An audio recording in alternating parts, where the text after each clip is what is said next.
Problem 6-11. So a trust structure is being shown to you. You need to determine the force in each member of the truss and state if these members are in tension or in compression. The loads which are given to us are P1 to be equal to 600 pounds and P2 is 400 pounds. Clear है? Slide नजर आ रही है तमाम लोगों को? Yes sir. Yes sir, आ रही है। चलें, सबसे पहला point, can you identify bye inspection any zero force member in this truss? Sir, point B. नहीं, point B zero force member है। तो सर point B पे नहीं होगा सर जीरो। Point B पे क्या जीरो होगा? कौन सा मेंबर जीरो फोर्स मेंबर है? BG वो सर तो BG। अगर मैं पॉइंट वही B मैं को समझ कंसीडर रहा था करूं कि- तो तीन लिंक्स इस पे ज्वाइन हो रहे हैं, दो कोलिनियर हैं BA और BC। तो तीसरा लिंक जिस तरह अभी हमने डिसाइड किया है, it is going to be a zero force member.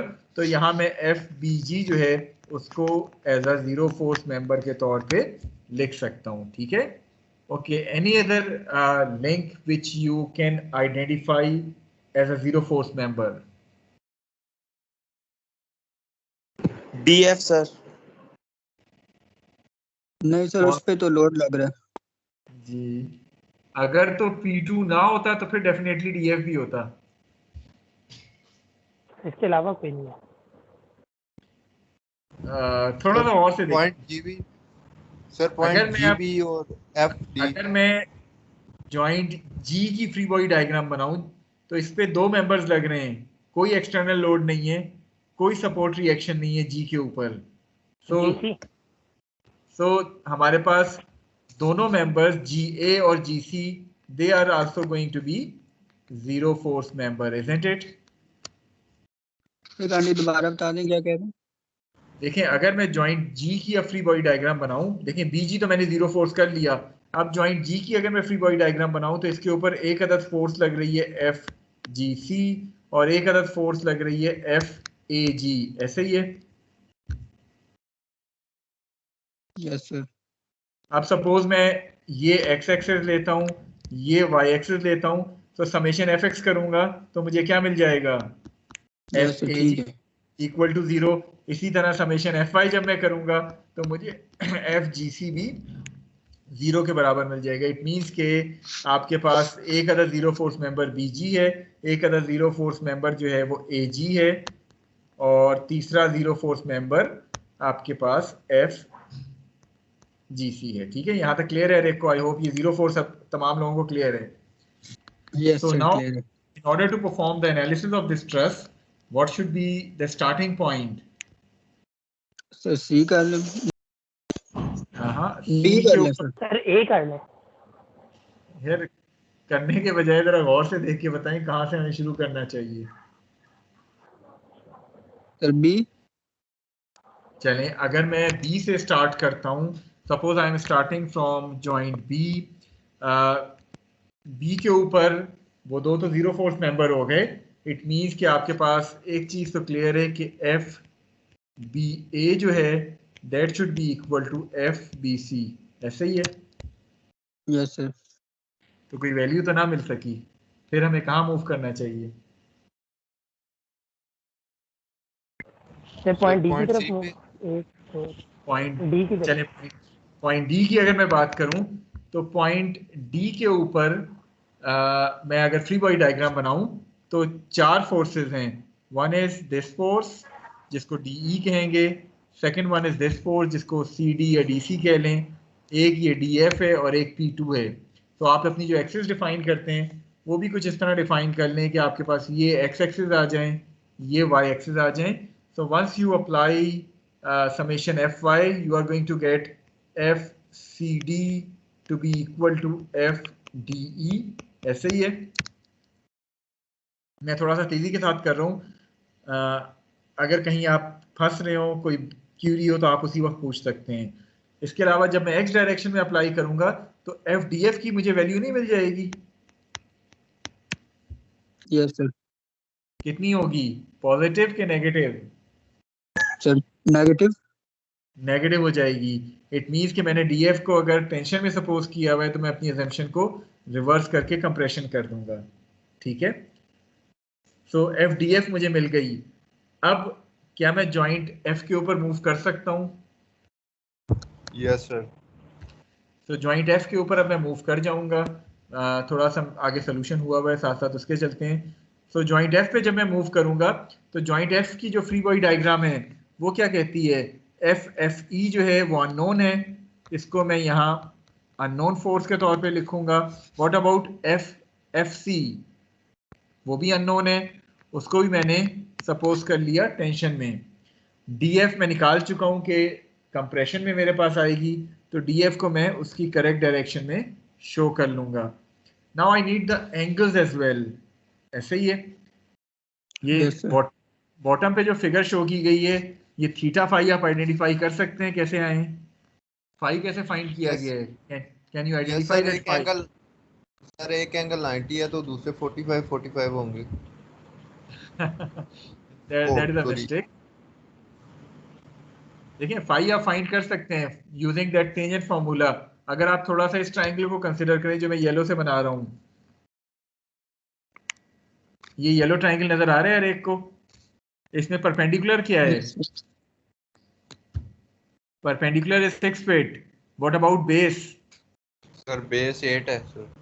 8 है। tan तो theta कैन आई लगा। Apply tangent phi equal to 6/8? Yes sir. इससे मुझे फाई मिल जाएगा। Yes sir. फाई मिल गया, दूसरा एंगल 90 डिग्रीज है, तो थीटा क्या बन जाएगा? Sir 180 minus 5 minus. तो 180 माइनस 90 प्लस 5, सो थीटा आपके पास आ गया which is 53.13। Is it clear? Yes sir. Okay, so अब आपके पास थीटा और फाई आ गए। अब आप एफ की अगर फ्री बॉडी डायग्राम बनाएं तो ये जॉइंट एफ की फ्री बॉडी डायग्राम है। Once you apply summation F X and summation F Y, you are going to get the values of C F as well as E F. So आपके पास ये values आ गई हैं। उसके बाद जो है वो आप जॉइंट सी फाइनली कंसिडर कर लें, और जॉइंट सी के ऊपर आपको एफ बी ए और एफ डी ई दोनों की वैल्यूज जो है वो मिल जाएंगी। Is it clear to all of you? कोई चीज, कोई पॉइंट जो आपको ना समझ आया हो? सर ये एंगल वाला पॉइंट रिपीट कर दें, उस टाइम आपकी आवाज़ कट रही थी। एंगल देखें, सबसे पहले अगर हम इस थीटा और फाई की बात करेंगे, मेन इसमें थीटा और फाई, अगर वो पता चल गया फिर तो आपने उन कंपोनेंट्स को रिजॉल्व करना है।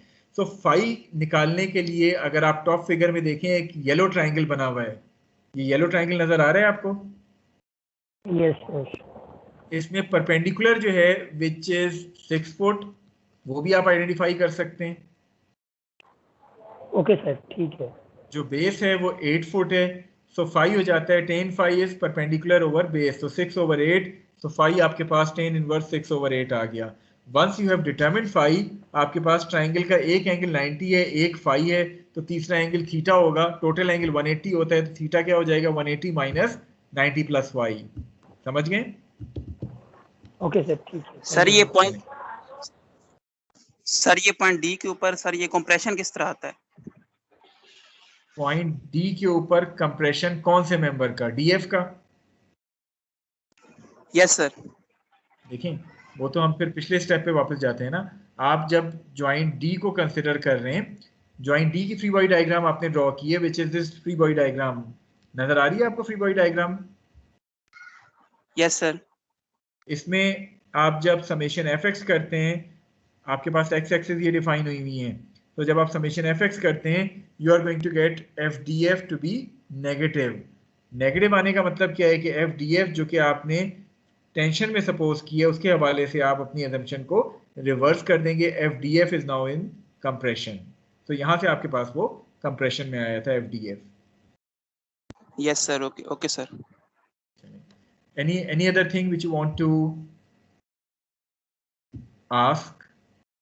अच्छा, अब एक और काम करते हैं जस्ट फॉर योर अंडरस्टैंडिंग। मैं अगर ओरिजिनल क्वेश्चन पे वापस जाऊं और ओरिजिनल क्वेश्चन पे वापस जाके मैं सिर्फ इतनी चेंज कर दूं कि मेरे पास यहाँ P2 एग्जिस्ट नहीं करता, ठीक है? सो ओरिजिनल क्वेश्चन पे वापस जाके मैंने आपसे कहा कि आपके पास जो क्वेश्चन है उसमें सिर्फ और सिर्फ एक अप्लाइड लोड है and that is P1, P2 आपके पास एग्जिस्ट नहीं करता है। अब क्या मेरे सोल्यूशन पे कोई फर्क पड़ेगा? यस सर ये sir FDF zero force number बन जाएगा। जीरो अब फोर्स क्या होगा? सबसे पहली बात, चलें जीरो फोर्स तो बाद की बात आएगी। आपके पास ये ट्रस जो है वो सिमेट्रिक ट्रस हो गया अब, isn't it? Yes sir. Yes sir. Symmetric truss क्या Yes, होता है? sir. सर एक साइड पे जो चीज़ है वो दूसरी साइड पे भी सेम है।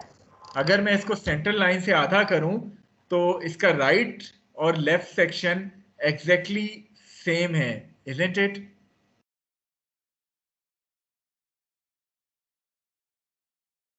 Yes sir. सेम तो उस वक्त भी था जब P2 अप्लाई हो रहा था, ऐसे ही है, ट्रस्ट तो वही था ना।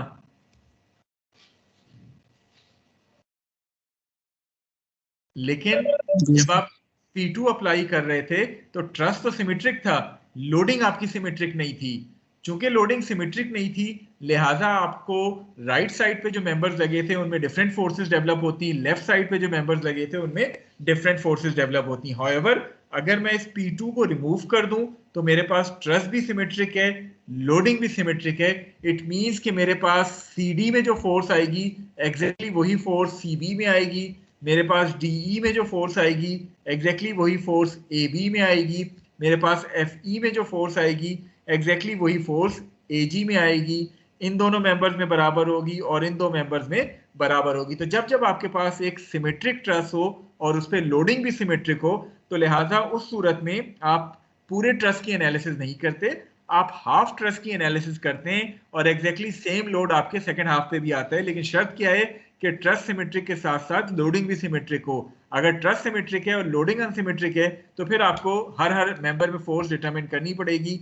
लेकिन अगर ट्रस सिमेट्रिक है और लोडिंग भी सिमेट्रिक है तो फिर आप आधी ट्रस की एनालिसिस करें, बाकी आधा टाइम आप सेव कर लें ये कह के कि आपके जो बकाया मेंबर्स हैं उसमें एग्जैक्टली सेम फोर्सेस जो है वो डेवलप होंगी। Is this point clear to all of you? चलें, अब ये सिमेट्रिक ट्रस मैंने आपको क्यों बताया है, क्योंकि हमारा जो नेक्स्ट या लास्ट प्रॉब्लम है इस टॉपिक का वो इसी सिमेट्रिक ट्रस के ऊपर बेस करता है। सो आई होप कि problem 6-15 is now visible to all of you. Slide visible है 6-15 की?